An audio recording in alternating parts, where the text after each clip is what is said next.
So, welcome all. In the last lecture, we had learnt about the whole aspect of visual computing, giving you an introduction on what it is and aspects of where deep learning is going to impact. Before we really jump start into it, one thing which I had said was we need to understand about some of the classical aspects, and one of this is how was classical visual computing done using the representative aspects of features and what were features and how this feature extraction was classically carried out otherwise in our classical terms. So, this whole lecture is what is going to focus down on feature extractions for visual computing, and we would be going through it. So, without waiting for much, I would start down with an introductory concept explaining you what visual features are and what are textures, which are some of the major visual features which are taken down into consideration. As far as for its closeness to understanding deep neural networks and how they work out, we would have to understand down much richness about these neighborhoods of pixels and what is locality of a feature, and when different pixels are in the neighborhoods and long range or short range neighbors, then how do their relative differences and in their intensity and appearance really impact out the total model of inferring about an image. So, from there we will start down initially by understanding the differences between statistical and structural textures, enter down into very classical methods called as co-occurrence matrices, then go down to orientation histograms and some of the rather recently developed contemporary techniques called as local binary patterns, then enter into textures from Fourier transforms and Fourier features, and then go down into wavelets, which is as such the family which is closest down to deep neural networks or very specifically convolutional neural networks, in order to understand down how features are learned down and how they relate down to different aspects of how we see images. So, if you really look into an image over there, so what you see over here is basically a car driving on a speedway, and it's a very scenic environment over here. If you look into the image, so there's a mountain, there are some trees over there, and a clear blue sky, like quite a interesting day to take a ride, actually a really nice day to go out on an outing. But then the sad part is that we will have to do these lectures, and the interesting part is that you are somehow interested in understanding what deep learning does in understanding these kind of interested ones. So, let us go into the classical part of it. Now, if you look into this whole image over there, you can see that different parts have different kind of aspects. So, you can look into trees, and this is what the sort of tree appearance looks like, not really classical part of a tree, but just a small region around a tree, and that would have some part of the greeneries come down over here and part of the background mountain coming down. If you look at a part of the road, then definitely it's black, there is amount of tarmac, there is a good amount of shadowing from the and from underneath the hood of the car, and then a part of the front protection gear of the car is what comes down. There is a part of the sunny streak on the road as well. It's quite heterogeneous, and that's the one which I wanted to really look into it. Now, as we go into it, so you have two different aspects. One of them is called as textures, and that's what is called as a local variation in intensity due to some sort of an heterogeneity. Also, this just says down as tissue heterogeneity, but it's some sort of just a local heterogeneity which you see over there. Now, on the other side of it, you have noise, and that noise is something which is due to the uncertainty of the sensing instrument itself. And the noise over here is that we know that there are just trees and leaves over here, but then you would see certain points which are darker than others, certain points which are just brighter than others, and this is sort of just a disruption caused down by the image sensor itself. So, that's what happens down in terms of images. So, you have textures which are local variations, but you also see down noise which do manifest themselves as local variations, but are more of actually something which is related just to the sensor, and you don't have a major role to play, neither does the image formation process play any significant role. So, similarly there is another aspect which is called as structural versus statistical texture, and the way we craft down certain of our feature descriptors is what is heavily guided down by whether it's what we are looking down is structural or what we are looking down is of a statistically varying nature. So, when we go down through this one, so let's take into the internal anatomy. So, my favorite is medical image analysis, so I would be pulling down a lot of examples from there. And what comes down is, say I'm looking into this part of it, which is my liver, and then if I try to look into the MRI magnetic resonance image of my liver over here, and let's draw a correlation. So this is a point which would map down to this exact point over here. And now I can also try to look down into an ultrasound image of my liver, and that's by using acoustic waves that it takes down those images. And if you clearly look into it, the only similarity possibly you would see is that they are all grayscale images. Speckles are brighter than the background, which is just dark over there, and this is how these are formed. So, and other than just it being grayscale image, there isn't much of a significance, and the only other commonality would be that the organ being imaged over here is just a liver. Then let's look into how you would look into different aspects of the textures over there. If you look into MRI, and within a part over here which is called as the liver parenchyma, or the mass of the liver tissue over there, this is what it looks like. If you look into a part of the liver parenchyma within your ultrasound, then this is what it looks like. A bit noisy over here, quite a bit smooth and steady features, but here it's like really something which is not so soothing to the eye to look into it. On the other side of it, if I look into a background region, which is a region outside, so this sort of an anatomical region, and then let's see what it looks like. So on the MR, it will be showing down some streaks and definitive patterns, and there is definitely some sort of a correlation which you can draw down over here. On the ultrasound part over there, the interesting part is that this also looks the same kind of a noisy and and it's really hard to draw down any definitive correlation. So this is what guides down our understanding of statistical and structural features of textures. So what happens on the earlier case over here, as in MR, you would see that they are sort of stationary, and there are distinct structures which you can see down in the background as versus the liver parenchyma. Whereas if you look into over here, then the major interesting fact which comes down is that it's a sort of statistical in nature. So although the I mean there isn't a distinct structure which you would be seeing, but what you definitely see is a lot of relative change in this speckle intensities which come down over here, and that's what guides down our statistical versus structural metrics to be used on for describing features. Now as we go into the different kind of family of these texture descriptors, it can broadly be divided into two broad zones, and they are on statistical and structural. Now on the structural part of it, what we use for identify structural features are wavelets, Fourier coefficients, and local binary patterns. On the other side of it, which consists of statistical features, we use orientation histogram and co-occurrence matrices. Now we would enter into all of them one by one and go through it to have an understanding of what these features actually mean and how they really impact us. So let's start with the first one, which is called as a local binary pattern. Now how it starts with is, say that I have an image and I take a small region over there, and now this image has to be, so for local binary patterns to be calculated, you need grayscale images, and for majority of the ones which we are calculating, it's grayscale images which you would be taking down.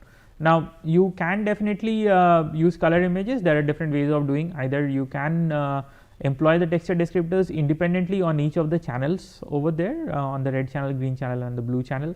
The other way may be you transform the color image onto a grayscale image and do it. You can transform it into any other color space and do it, or for certain of them you do definitely have descriptors which are vector valued. So you can take in a color vector over there and then start computing on top of it. But for keeping things simple, we would be starting down with a simple local binary pattern as of over here. So what it starts with is, say that I look into one particular region, and let's take a 3x3 patch, a small patch from where this arrow is pointing over there. So the centroid of the pixel, the center pixel which I am looking down, is the one which is colored in yellow over here, and this is sort of how the rest of the 8 neighbors around that particular pixel is arranged. Now what we define is, we define a small code sequence which is called as bk to be 0 or 1 based on this one. So k is basically one of these indices over here. So this is k equal to 1, k equal to 2, k equal to 3, k equal to 4, and accordingly. So you can vary your k like anyways, and you can go clockwise, anti-clockwise, but you need to keep the same convention while applying through all the pixels on the same image. Now the idea is that if the neighbor over here has a value which is greater than the center value, then you replace it by a 1, and if it has a value which is lesser than that, then you would just replace it by a 0. So that's the only way how a binary code sequence over here for a LBP is defined. Now if we look over here, this is how the sequence would get created if I start from this particular pattern, and that maps onto over here, and then accordingly I go down in a clockwise fashion, and this is what it generates. Now interesting, and then not so hard to generate as such. I mean, anybody can generate just a binary code. Another interesting attribute is that since there are 8 neighbors around this 3x3 patch over here, so you will get down a 8-bit sequence, right? So it's just a 8-bit number which you have over here. It's an integer 8-bit number which comes down over here. The interesting fact comes down that say my image just rotates slightly.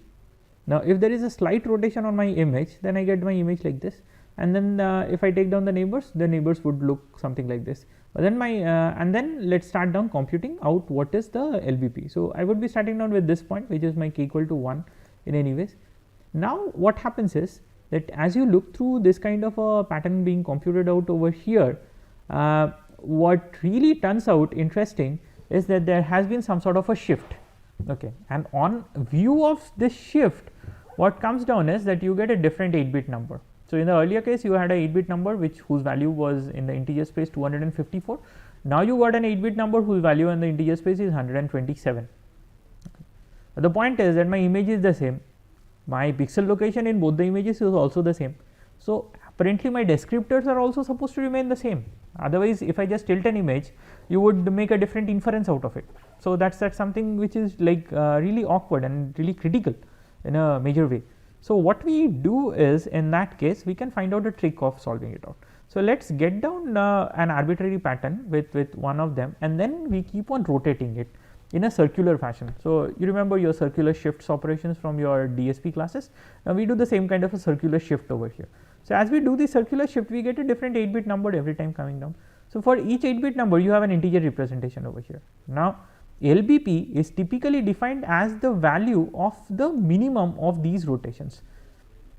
So typically if I have an 8-bit number, I will be able to do 8 times of those rotations and get down a sequence. So there will be a sequence P0 and P1, P2, and accordingly going down till P7.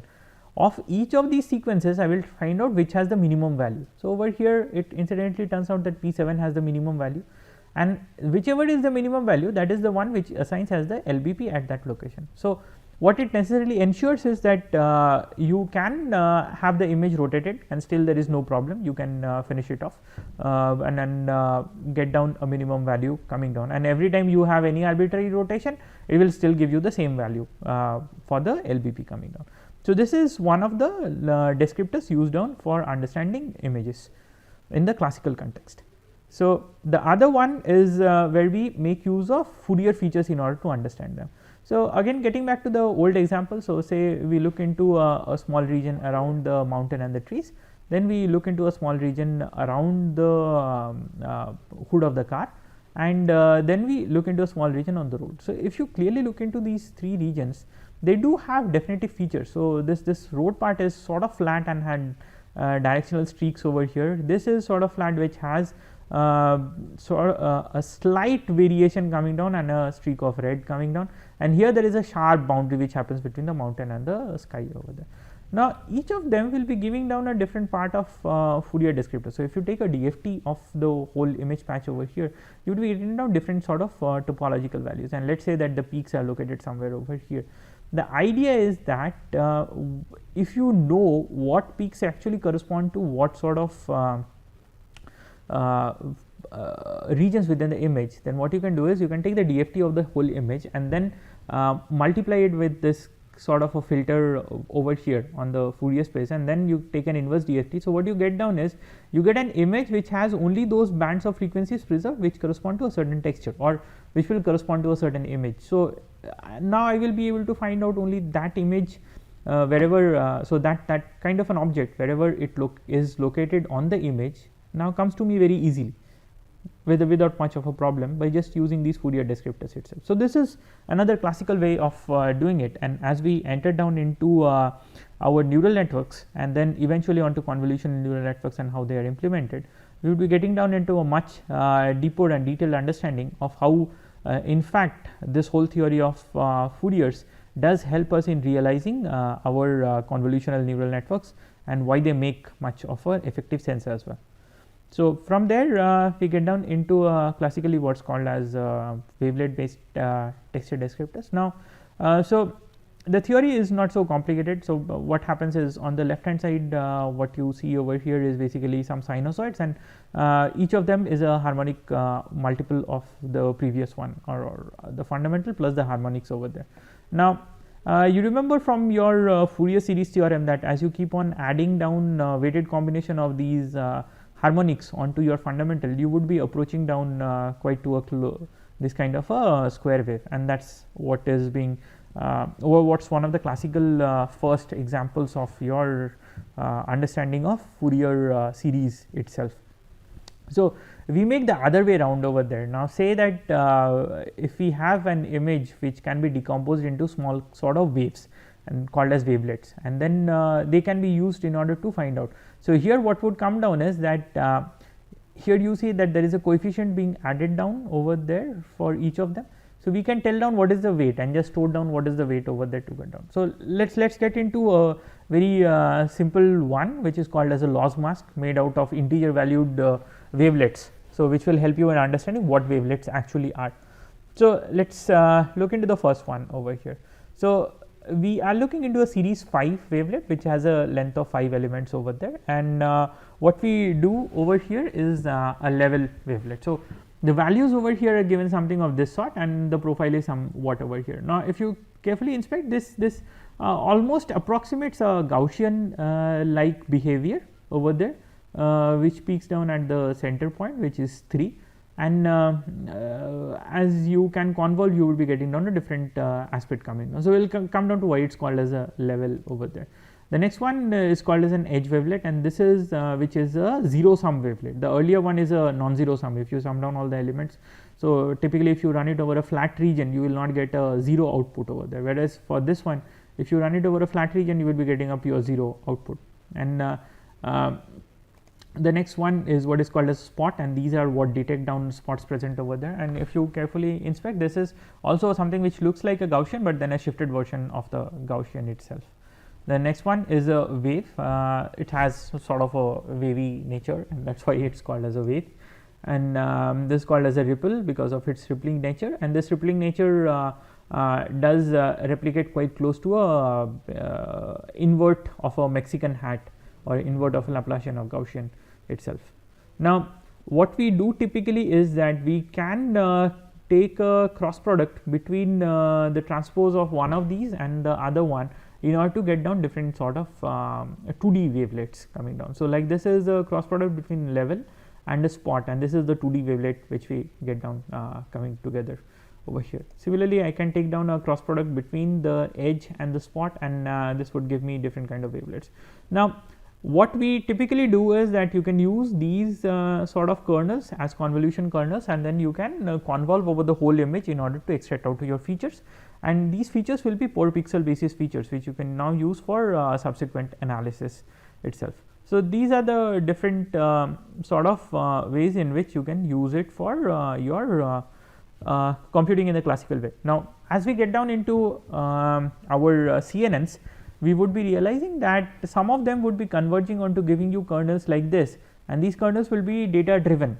They are not given down by some inventor who had to spend a lot of time solving out mathematics of understanding images and then coming out with these, but there it would be simply directly given out by the data itself, and we will learn down how it actually happens.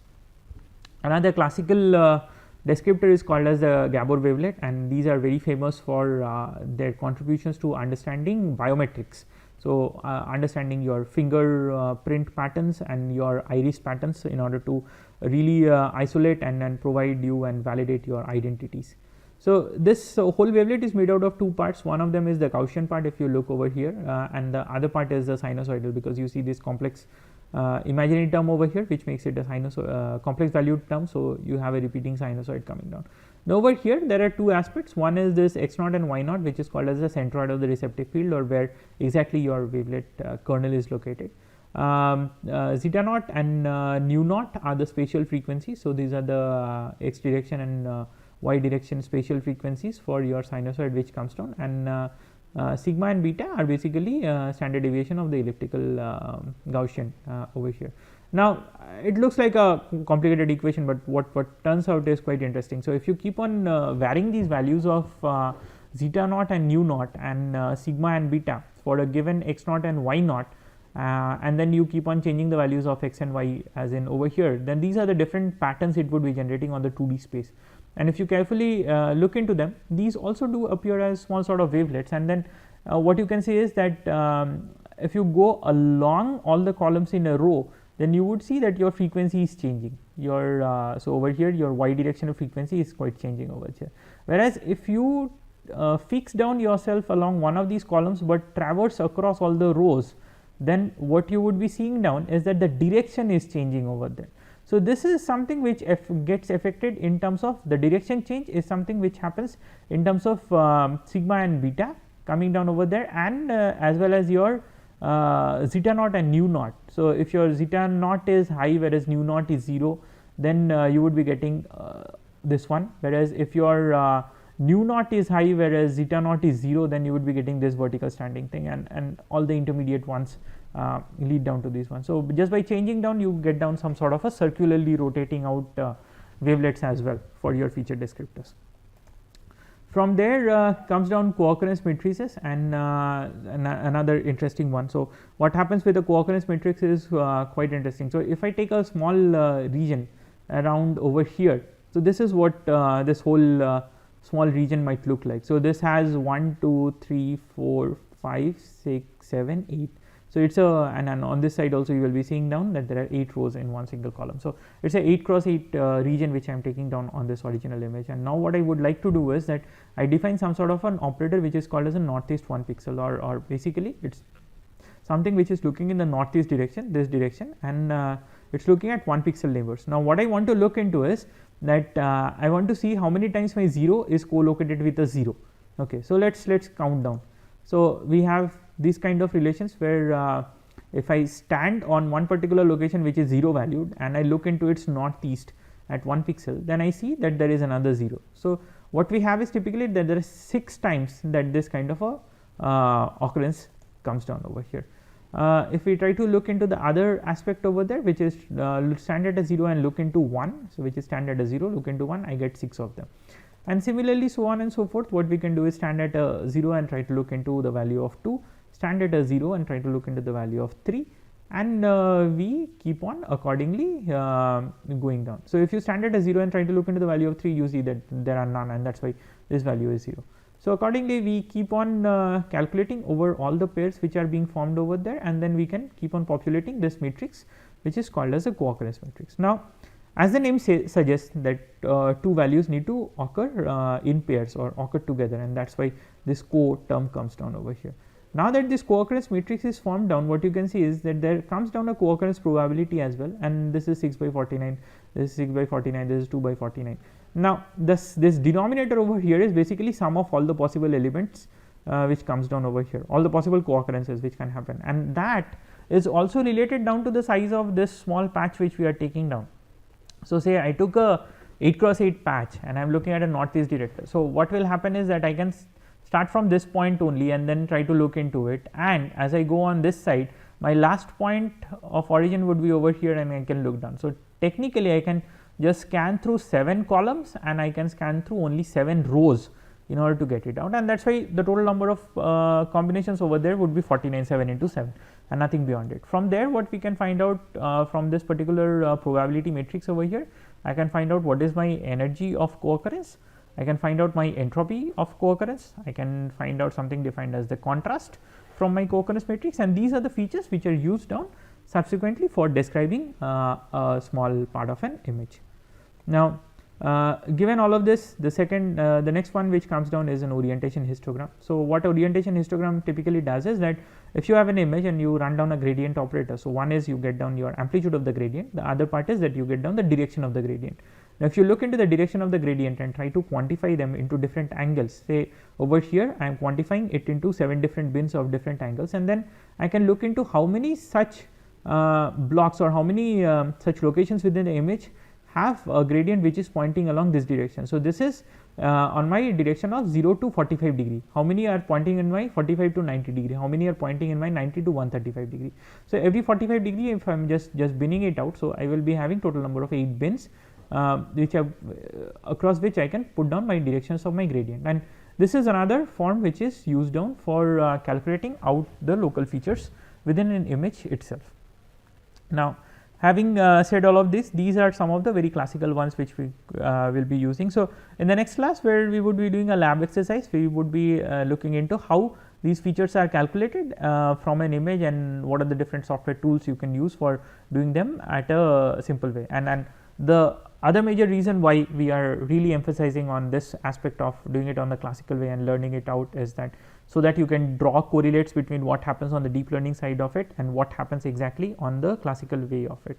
And also there are certain problems where you might not need to necessarily use a deep learning solution, although it's a buzzword, it's really interesting, but then it's a computationally heavy problem, and sometimes even simple tricks like we are doing over here might solve out all the major issues over there. So, I would try to keep down the course in a mix and match, having both of these aspects covered down together.